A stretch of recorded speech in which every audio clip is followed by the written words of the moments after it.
মানুষের ক্ষতি সাধন আমরা অনেক সময় দেখতে পারি যে একজন মানুষের জোর জুলুম মানে জোর রয়েছে, শক্তি রয়েছে, সে জুলুম করে। তো এইসব যে জোর জুলুম যে করে একজন মানুষের উপরে অন্যায় করে, অত্যাচার করে, নির্যাতন নিপীড়ন করে, এটার ব্যাপারে কোরআন কারীমের শুধু একটি আয়াত যদি আমি বলি, যে আয়াতটি আল্লাহ তাআলা এত শক্ত শব্দে বলেছেন, ওয়ালা তারকানু ইলাল্লাযীনা যালামু ফাতামাসসাকুমুন নার, সূরা হুদের আয়াত।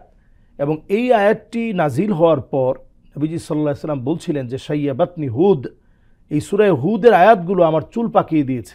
এই আয়াতটা নাজিল হওয়ার পরে রাসূলুল্লাহ সাল্লাল্লাহু আলাইহি ওয়াসাল্লাম এত বেশি ভীত সন্ত্রস্ত হয়েছিলেন যে আল্লাহ তাআলা বলছেন ওয়ালা তারকানু, খবরদার জালেমদের পাশে গিয়ে ঠেস দিয়ে দাঁড়িও না, সহযোগী হয়েও না, সহযোদ্ধা হয়েও না, তাদের পরামর্শদাতা হতে যেও না।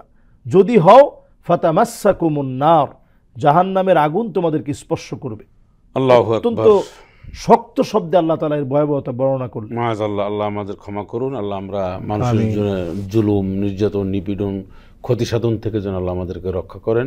আমরা যেন কারো না করি, কেউ যেন আমাদেরকে না করতে পারেন। আল্লাহ যেন হেফাজত রাখেন, হেফাজত করেন।